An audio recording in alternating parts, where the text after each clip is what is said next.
We love to debate about the best ever.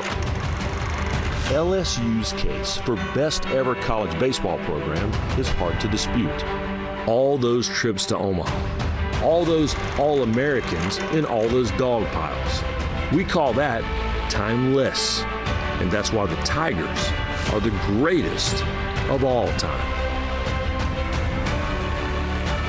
And when you're the greatest of all time, you bring a lot of these back home from Omaha, and that is the latest, newest College World Series championship trophy won by LSU. All right, Jay Johnson, the head coach of your World Series champions.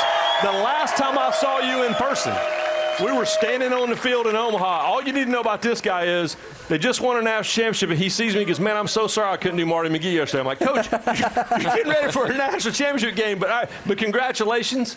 And what does it feel like to bring one of these, now two of these for you, home to this place, the greatest college baseball town in America? It's amazing. I came here with high expectations of what the program was, obviously built by the architect Skip Bertman, these great fans, the best in college baseball. And I just think it's a huge blessing to have so many people care about what you're doing, and they care about college baseball in a way nobody else does.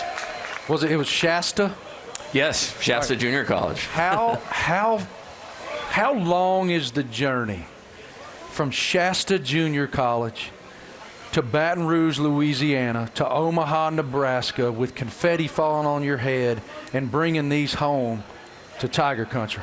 Yeah, wouldn't have it any other way. And it started before that. My dad was a legendary high school football and track coach, so all I knew was work ethic. All I knew was character. All I knew was winning. I grew up in the house of a winner, and it takes a long time. It takes process. It takes effort. It takes discipline.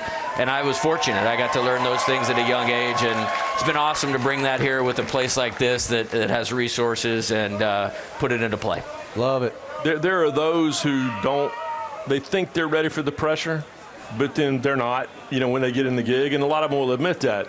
You seem to thrive on it a little bit. I mean, what is your reaction to the pressure of having the college baseball job? Yeah, I wouldn't have it any other way, because there's two sides of that thing. There's that, but you can't have a stadium full of 13,000 people cheering you on, leading you on. You can't have one without the other. And really it comes down to how you execute and how you perform, and that has nothing to do with anything on the outside unless you let it. So our players have done a tremendous job when it matters the most of just doing their job. Very few people in the world can understand the pressure Brian Kelly is under. But here, the baseball coach is under the exact same level of pressure. Yeah. How do you define what that is and the weight of it? Well, first off, Coach Kelly is doing a terrific job, with what he came into, and they've done a very methodical job of building the program. Austin Thomas, our GM, they've recruited at a high level. There's a lot of structure, a lot of discipline. I believe the best is yet to come for LSU football. So I look at it from a different lens, like studying good coaches, good programs. I think we're on an upward trajectory in football, and that's what you have to do. You just have to focus on the work. Well, and you know this, there's a lot of places where, and we talk about this all the time, the teams and the coaches don't even really have much to do with each other. Here, that's a completely different type of environment, isn't it? Yeah, no question. I mean, the peer group I'm a part of with the head coaches at LSU, it's ridiculous. If I go back and think, 15 years ago that I'd be on the same staff as like a Brian Kelly, a Kim Mulkey, Dennis Shaver, that's unbelievable to even think about. Yeah. What do you study about Coach Kelly that you find interesting or inspirational? I think the structure piece of it, winning is boring often. And the organizational philosophy, putting the right people in place, hiring like a Blake Baker to be a defensive coordinator, who wears an LSU baseball hat on the sidelines, by the way, which love that. Fantastic. And just the people he's put in place, the way they recruit, the game planning. One thing we've done a really good job of is being really good in close games in football since Coach Kelly is here.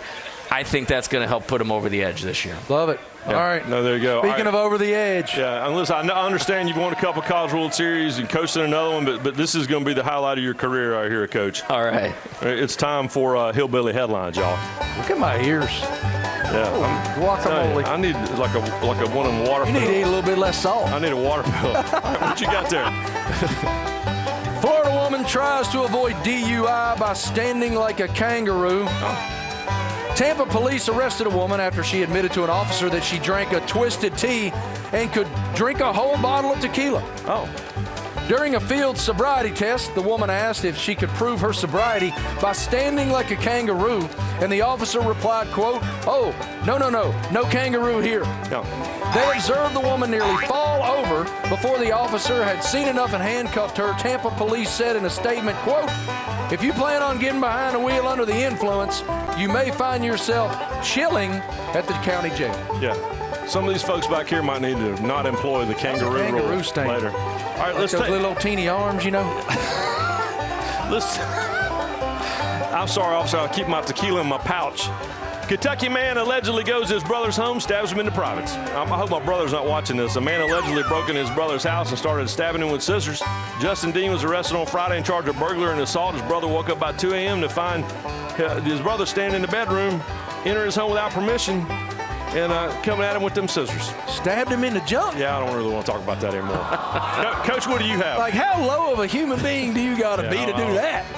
That's a literal low blow. All right, Coach, your turn. So it says this headline comes from WSB TV in Atlanta. Man takes kid's Barbie Jeep on a Slurpee run and gets pulled over.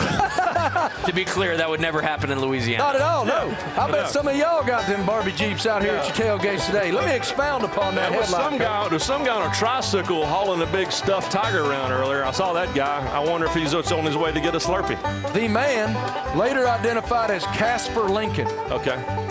said he was going to get a drink with a friend, but, quote, got lazy and I didn't want to walk. So he grabbed his roommate's child's Jeep. The friend walked next to Lincoln. The friend walked next to Lincoln as he drove to the store. Yeah. Luckily, the road he took was closed for construction, but he did turn onto an open road. Eventually, an unmarked police car stopped him, and the police took him into custody. Man needed a Slurpee. That's all I know. Coach, I don't know about you. In Omaha, sometimes I'd be willing to do that to go to Zesto's, get a soft serve. Yeah, it's not a lot of free time, if you're actually trying to win it. So let me know how that goes when you're there. Or if we win another one, invite me for the next one. Well, hey, thank you so much. Awesome. And next Appreciate time, it, guys. come on, Marty McGee on Saturday. Again, we appreciate it. You got there you it. go. Jay Johnson, y'all. There you go, Laura. We like winners. You're a winner. What you got coming up?